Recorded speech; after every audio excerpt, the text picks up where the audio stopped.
From getting into a fight with Ryan Garcia at a nightclub to hitting a pregnant woman with his car, here's why Gervonta Davis is so rude in real life.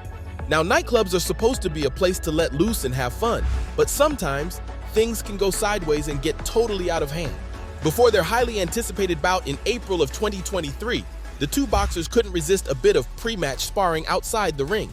During an Instagram live session, Garcia spilled the tea, revealing that he and Davis had a tense run-in at a nightclub. Ryan claimed that Davis tried to grab his chain, but with security standing around and ready to step in, the situation died down before getting too heated.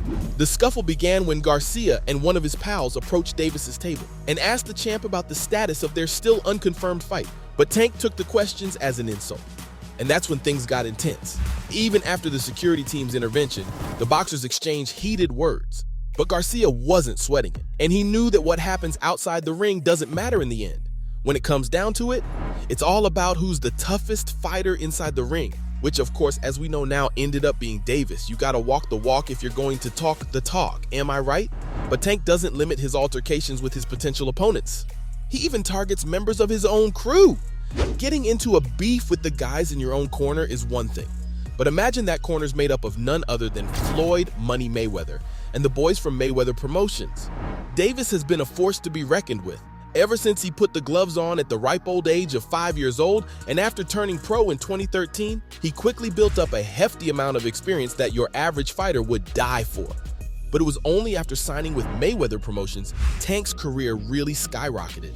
But in May of 2022, speaking with Brian Custer in an episode of the Last Stand podcast, Davis dropped a bombshell announcing that he was no longer with Mayweather Promotions. The reason? Because he felt that he should be in charge of his own career and not depend on anyone else's guidance. It was a surprising move, considering how the promotion played a huge role in Davis's success, helping him reach a 26-0 record. At 28 years old, Davis was ready to move on and manage his career in his own way. The split came right before Tank's fight against Roland Romero, and it left fans with more questions than answers. Davis didn't seem to mind the speculation though, and he let the world know that he and Mayweather Promotions were no longer a thing. But as they say, time heals all wounds, and it seems that Floyd and Tank have since put their differences behind them. These days, Davis is working with Al Heyman, Floyd's former manager and a two-time winner of the Al Buck Award in 2005 and 2013, an award that is given to the manager of the year. Tank's not ruling out the possibility of getting back with Mayweather Promotions in the future, but at the same time, he has big plans to follow in the money man's footsteps and make a fortune by promoting himself. By the sounds of it, Davis might still have a thing or two to learn from the most famous modern-day boxing legend. But I've got to back things up for a second and talk about Tank's fight with Romero. During that bout, Davis proved he was a multitasking master. And not only did he take on his opponent, but he also took on their trainer at the same time. Talk about a 2-for-1 special. The two yet undefeated fighters already had a bit of rivalry brewing, so tensions were high from the start. Tank and Romero met at many press events leading up to the fight, with both boxers showering each other with words you'd normally hear in an Xbox lobby. While Davis kept calling Romero a bum who didn't know how to talk, Romero retorted by calling Tank a koala with chlamydia. Hey, I was just as confused as Tank. I guess we know who won the verbal contest as well, huh? But don't worry, Raleigh's manager, Cromwell Bullet Gordon, put up a much better argument. He was particularly vocal in his belief that his fighter would win, despite his underdog status. But ultimately, Gervonta emerged victorious, delivering Romero his first professional loss and putting Gordon in his place. During the 6th round of the heated matchup, ringside cameras picked up Bullet yelling instructions to his student, assuring him that he could easily outbox Tank. Although Romero didn't respond, keeping his focus on the game, Davis wasn't having any of it. He decided to pause right in the middle of the fight, looked at his rival's coach, and told Bullet to shut his up. There, the mob dancing. You can outbox Tank. Shut your Wow, Davis. That was a highlight reel if I've ever seen one. But it gets even better, as the champ proved that Raleigh couldn't in fact outbox him, knocking him out in the same round with a beautiful left hook counter. The disrespect was unreal. The clip of the interaction even went viral on social media, letting the whole world know that Tank was not to be messed with. However, social media has not always painted a pretty picture of the pro fighter.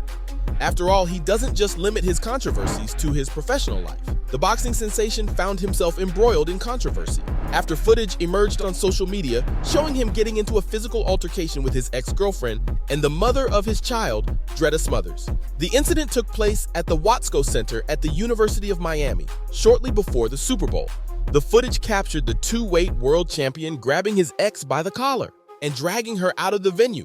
The pair were seen getting into an argument before things eventually turned physical. Davis has since taken to Instagram to defend himself, denying that he hit her and saying that he would never hurt the mother of his child. CCTV footage contradicts Davis's statement, though, as he can clearly be seen taking a swing at her as they left the court before the surrounding men pulled him away. And as if this wasn't bad enough, the situation escalated even further as Davis became involved in another altercation, this time with a man who'd been filming the incident. After this, police reports confirmed that Dreda had suffered injuries to her lip and left jaw, leading to Davis getting arrested on charges of domestic violence and assault. He was also charged with disorderly conduct in relation to the second altercation. To say that this was a bad look for the fighter would be an understatement. And yet, it's just the tip of the iceberg when it comes to Davis and his relationship with both his baby mamas, and on the wrong side of the law. The champ was also arrested on suspicion of domestic violence in December 20th, 22, just days before his fight with Hector Garza. This time, the incident occurred in Broward County, Florida, where he was released on a $1,000 bond after spending a night in jail. Davis's ex-girlfriend had made a 911 call for help, telling them that Davis had attacked her while she was in a car with her child. She even said that he was going to kill her before the call was disconnected. After 50 seconds, she called the police again, this time saying that her life was in danger. Please help me! He's gonna kill me! The police report revealed that the woman had a small laceration on the inside of her lip and that Davis was accused of hitting her with a closed hand type slap. But she later took back these claims in a social media post, saying that the situation was the last thing she wanted to be made public, and that both of them were equally at fault for becoming too emotional. One incident where Davis was completely at fault, though, was when he was part of a hit-and-run accident in Baltimore back in November of 2020 that saw him spend 2 months under arrest. Before the incident, Tank had been driving his Lambo under police escort, when, for some unknown reason, he decided to veer away from the caravan, run a red light, and crash into a 2004 Toyota Solara.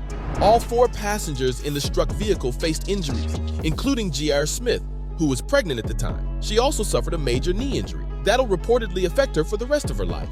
To make matters worse, Smith claims that Davis ignored her cries for help when she was trapped in the smoking car, stating that she begged him to help her so that she could get home to her daughter.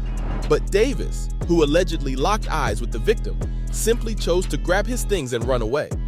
At the official court hearing, the boxer initially faced 14 misdemeanor charges, each worth an entire year of his time in prison.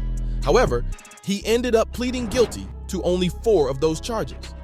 Those 4 were leaving the scene of an accident involving bodily injury, failing to notify of property damage, driving with a revoked license, and lastly, running a red light. So instead of seeing the inside of a cell, which he rightfully should have, Davis was only given 60 days of house arrest. It just goes to show how easily celebrities can escape accountability.